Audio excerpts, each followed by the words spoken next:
Welcome to the next episode of HR Mavericks. I'm Garrett Justice, and today I'm joined by Shawn Kaufman, who's the Director of Human Resources at Riggs Industries in Pennsylvania. Shawn, how are you doing today? I'm doing great, Garrett. How are you? I'm doing so good. It's great to have you on the show. I'm glad that you're feeling better. I know we had to postpone this recording a little bit because the COVID bug hit your house. Is that right? Yeah, I became a statistic, but other than a decrease in sense of smell, I think we're going to make it.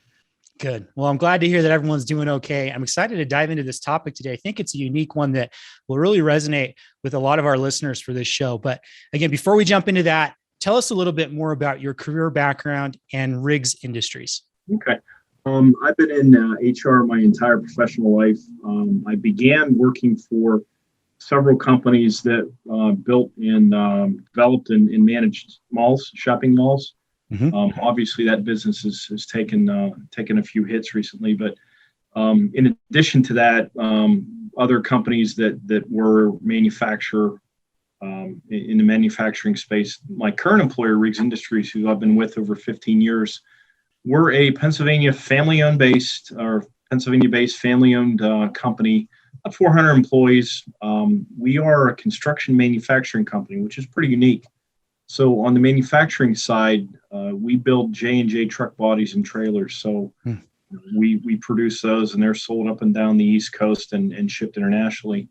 On the construction side, we have the ability to engineer, fabricate, and erect in the field projects. So, a work site for us on the construction side could be a coal mine, power plant, steel mill. Some of the more unique ones, we've done work at an amusement park in Pittsburgh. We put up some roller coasters.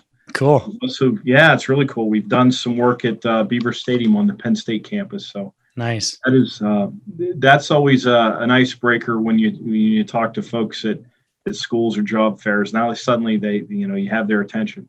Yeah, I love that. That's great. So one of the first questions I have for you is, why did you choose to pursue a career in HR? And second part of that is, what's kept you in that career? Well, I think HR is unique. I'll confess, I like business, but I hate numbers, which is, for most HR people, they're allergic to that. I knew after, I think accounting one, that wasn't where I wanted to go. And I'm not, a marketing guy, but, I still liked the general idea of business, the operations. And I kind of find myself being able to deal with people in awkward situations, which most folks don't want to deal with conflict. That never bothered me. In fact, I kind of like it as a challenge because it's solving a problem, and if you're successful, then you have two happy parties. But what keeps you here is that there are no 2 days that are the same. We started talking about COVID. That has been a real interesting challenge. In our state of Pennsylvania, when the shutdowns happened, they happened really quick, and there was very little to no direction from our state government. So we had to figure out, literally with less than 24 hours notice, how we inform our folks to not come in the next day, and then how to make sure we maintain contact with them. There was a process that we were able to apply for what was called an exemption to allow us to operate, and working through that. And that kind of fell into the lap of HR. And it was interesting. And no one could say that the last 16 or 18 months or so have been boring for anybody. So that's for sure. Yeah, it's been fun. Well, good. I think that variety of tasks to work on with like that core operations business mindset is something I've heard from a lot of HR people, right? It's something that drew you and kept you there. So it's interesting to see that common thread. Absolutely. So I'm excited to get into this topic today. You kind of set the stage for us a little bit, talking about your company. And I think one of the unique challenges that companies in the manufacturing or construction space face is, how do you attract prospective workers, right? It can be hard to attract workers in some of those more traditionally blue collar roles, right? And so I love that, we wanted to talk about this today. I know you have a lot of experience doing exactly that. So just to jump into that, the first question I have for you is, what's unique about manufacturing and construction companies or those in that space that cause there to be some challenges that that they face when it comes to attracting prospective workers? Well, let me have a step back and let me tell you what I think and what our pitch is to people.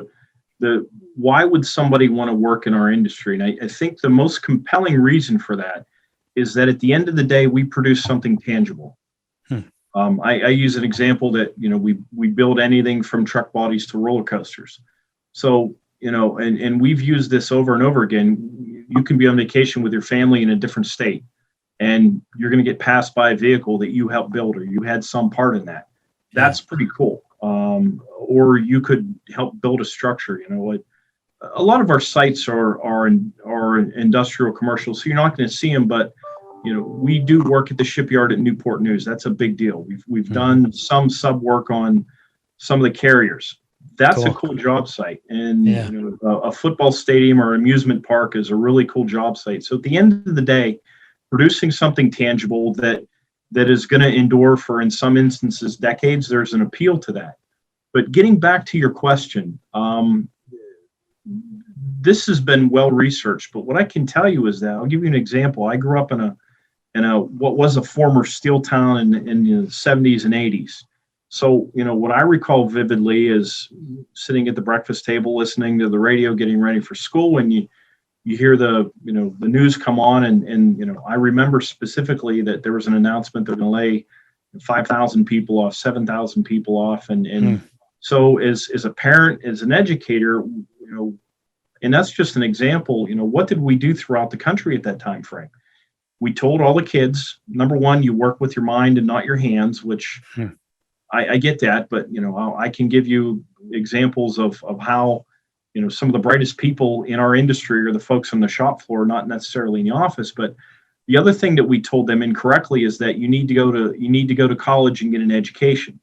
You need to get a bachelor's degree because something magical will happen when that occurs. And we distorted what education meant. We interpreted that, unfortunately, as meaning a BS degree, where an education, can be in an apprenticeship in one of the trades, or it could be at a trade school or a vocational technical school. So for the first time, I think in recorded history, kids started to listen to their parents. They really veered away from our industries. And it on its surface, it made sense. But unfortunately, the message got out there that construction and manufacturing, there is no opportunity there. And unfortunately, that mantra has been repeated just subconsciously over the years, and it's just made it more and more difficult to get on the radar of young people. Yeah, man, that resonates so much with me. I know I'm just thinking of family members and friends that I have who, college wasn't the right thing for them, or right. the exactly what you said is they didn't want to sit at a desk all day. They wanted to be able to work with their hands and see the tangible result of their labor. And, that desk path is not for everyone, right? Yep. That desk job path is not for everyone. College is not even for everyone, the traditional bachelor's degree. So I love the idea of exactly what you said, of expanding the horizon a little bit. And I think that you're right that, years ago, we probably veered too far to you got to get a bachelor's degree, you got to get a desk job. And I like that hopefully today we're starting to open that back up again. And there is some really exciting momentum in some of these, traditional industries of manufacturing, of construction. There's a lot of really exciting work going on there that can really resonate and be rewarding for the right person who's looking for that. Is that right? Yeah, I agree 100%.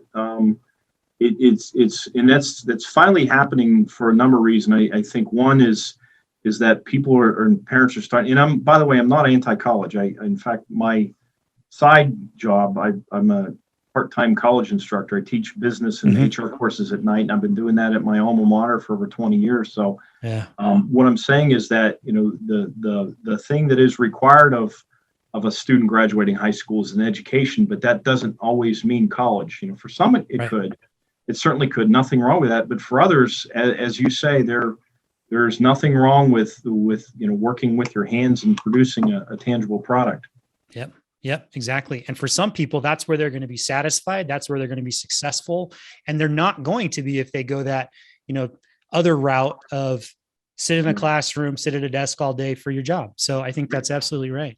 So, I mean, there is some excitement here and some exciting things happening in some of these industries, but how do we help change and improve the perception of careers kind of in those skilled trades with students right now or prospective students in the future? Well, I can't fix everything, but in our own little sphere of influence, we can do what we can. I'll tell you what we did. So, in the old days, and maybe this never even existed, you would run an ad in the paper and you'd sit back with your cup of coffee, and 3 days later, 4 days later, the mail would start coming in, and you'd get through resumes, and you would be, like the Caesar, you'd do the thumbs up or thumbs down. Mm-hmm. Well, we fished that pond out decades ago. That doesn't exist. You can still go after those folks. So what we realized is that you have to start playing the long game. You need to make young people and educators and administrators and parents more aware of not only what is available in your company, but what's available in your industry. So what we started to do, and this just kind of came about organically. We got invited to a Chamber of Commerce meeting, and the question was, hey, we have these 3 business reps, and tell us, we're going to have this rep there, and we're going to host them, and what are your 3 biggest challenges? And I put mine together in a real quick PowerPoint, and then so did the other 2, and we all presented independently. But the ironic part is that we all came up with the 3 biggest issues, and the one that we at our company decided to focus on was that we don't have young people applying for jobs here. So with my background in education and the fact that even before that, I worked at a college and my job was to go into schools. I felt comfortable there. So from that initial meeting, it just started that a few superintendents were there. Hey, can you come in and talk to our teachers? And that went well. And it moved over to, we started hosting educators at our facility for tours. And that expanded to the program that we have now. Now, like a lot of things, COVID interrupted it, but we got back on track a little bit last year, and we're really hope with, the 21-22 school year that we'll be able to do it more. That in schools within about an hour of our facility, we will go in and present. I will go in and present to students not only about our company, careers that are available in our field, but also what employers' expectations are. So, simple things like coming to work on time, showing initiative, seeking additional training. How should you present yourself during interviews? That was welcomed. So we've gone to schools. We go to schools. We host educators at our facility. In fact, on more than one occasion, in our county in particular, they'll do superintendent meetings. We've held them at our facility. 2 years ago, one of the districts, before the school year starts, they'll have a couple days of in-service. We offered our facility up as a meeting room. It's nice to get out of, like everyone else, it's nice to get away from your normal place of business and get out and do something different. So we hosted them here. And guess what? While they're here, we're going to do tours. Yeah. We have, including myself, several people on advisory committees at local high schools, trade schools, tech centers that, we'll talk to them about their curriculum and how they can better align their curriculum with what employers actually need. And at the same time, we will host them at our facilities for tours. We'll do mock interviews with them. So the way that we look at it, any opportunity that you can take to get your name out in front of parents, educators, and students, or invite them in to your facility to see what's out there. Because one of the biggest programs that we've done over the years is at the end of the school year, and our county is really good about it, is hosting educators for different tours of local businesses. And the thing that we hear repeatedly is the same thing. I had no idea that this was here. I had no idea that you produce these products. And it's not only our company, but others in the similar sector. So what we're doing in concert with other businesses in our region is getting that word out there, because again, when these young people are looking for guidance on what path can I take, for college, for a lot of kids, it's perfect. For other kids, it's the military. But, for a fairly large percentage of the population, they want to get to work. They don't want to incur debt, and they like the idea of making stuff. There's something very rewarding about that. And, in our region, there are several businesses that do the same thing that we do. I'd like to believe that we do it better. But what we want to have is that when these kids are coming out and they're thinking about a career, we're one of the first places that they look. So it's both doing the right thing as a good corporate citizen in a local family-owned business, as it is, being out there and getting the word out about your business. So, maybe you'll get a few of those young folks that'll apply for you. I love that, man. Such awesome tips there. I think so much stuff we could just dive into there. I love that, your focus, as I kind of summarize what I heard from you, is really just, again, play the long game. And that means get involved with your local community and chamber of commerce or government there. Get involved with your local colleges and universities that are around, so you can start changing that perception from parents and educators in the community of the awesome opportunities that exist there for those who this will really resonate with. Is that right? Mm-hmm. Anything you'd add? No, that's perfect. I love it. I think that there's some really great tangible examples that you shared there too. I love the idea of going into universities and doing some presentations, offering up, your conference room for people to be able to meet in, and you can do tours at the same time. So I think that makes sense. And again, like you said, it's the long game though. And I think that's sometimes why it's hard to do it. You probably don't see those results, tangible results of a ton of resumes right away. Right. But tell us a little bit more about the impacts that you have seen from doing this the last few years. Well, and again, it's being willing to put the work and the time in. We have gone so far as, for instance, a local school, we wanted them to teach students how to weld aluminum, and they didn't have. It's an expense. We donate scrap to them. Yeah. We one of our former trainers would come in and help the instructor get the machine set up and help him with his technique so he can teach the students. So I mean that's hands-on stuff. It's spending the time. There's a program that operates out of PA, Maryland, and West Virginia. It's something called the Challenge Program. So what you do in essence is a business adopts a school. And at the end of the school year, these kids get to compete for cash prizes in a variety of categories: most improved, highest GPA, STEM, and a few others. So again, it's another opportunity of tangibly investing in schools and getting the name out there. So it helps a great deal. I love that. I think that makes a lot of sense. And you have a big impact on your community, in addition to helping, fill that pipeline of potential candidates long-term. So yeah, that's awesome. You had asked me, and I apologize because I'm going to claim COVID fog. It's real. But you had asked me about, examples. I can give you two that occurred within the last 6 months. Yeah.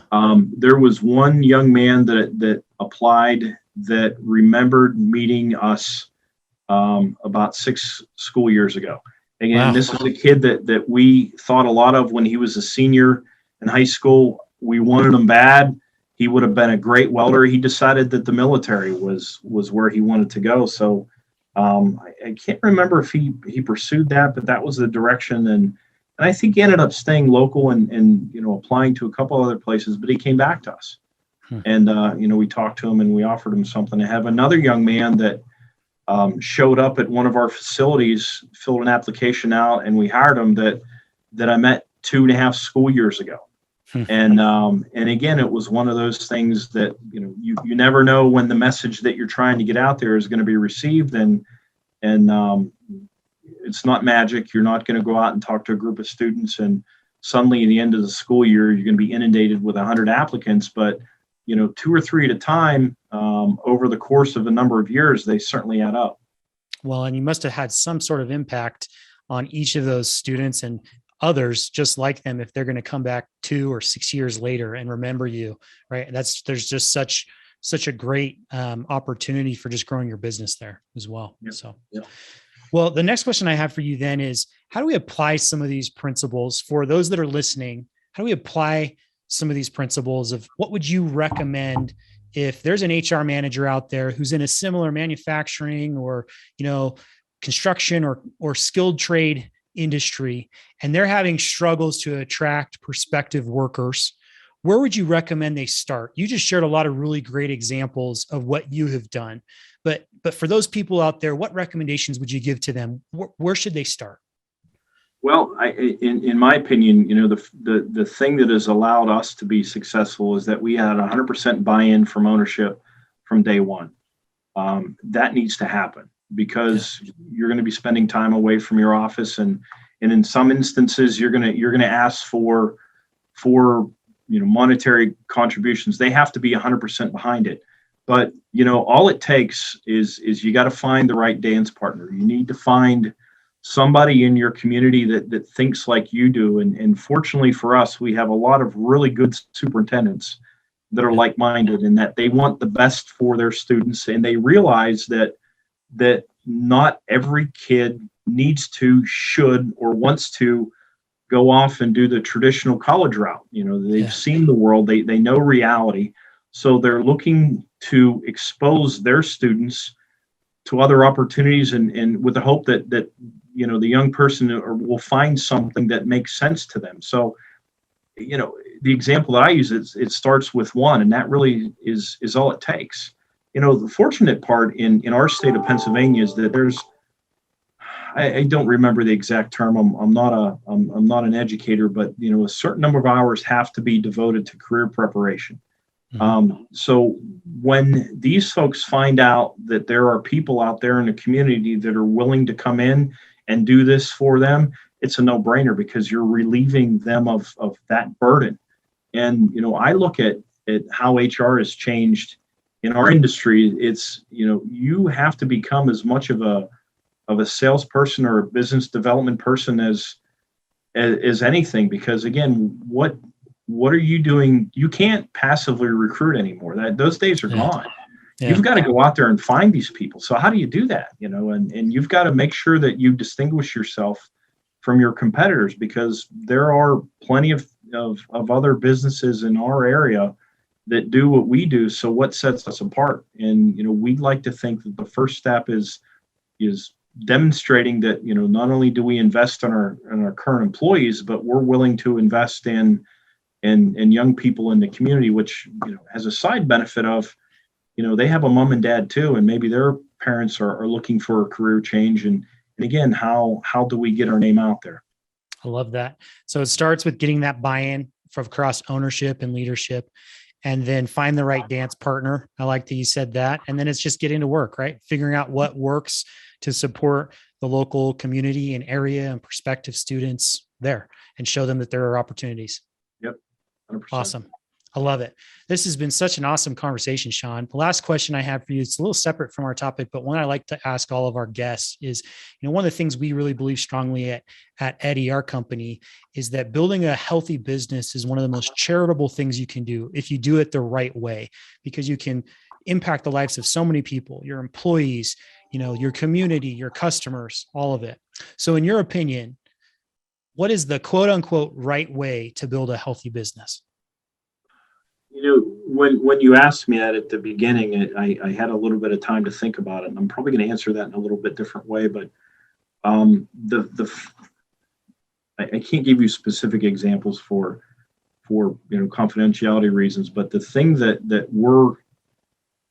I think sets our company apart is, if you get a business that's 300 and 400 people, unfortunately, bad things are going to happen to folks that work with you. They're going to suffer tragedies, and unfortunately for us, we've had several recently. And I think the thing that is very unique about us is that our people come together to support these folks, and ownership is behind them 100%. So we're able to do things to support our folks who are going through this above and beyond what other companies might be able to be interested in. So I think that's what sets us apart. Yeah, that's a really great answer. And what that shows to me is that you have been able to build a team with leadership and a culture where there's trust. There's a sense of family there where people are comfortable enough sharing the challenges that they're facing in their life outside of work with those that they work with, and being able to have people who can be trusted to receive that and respond and support in the right way. And it shows that you've done a lot of great work to build a healthy organization from the inside out there, to me.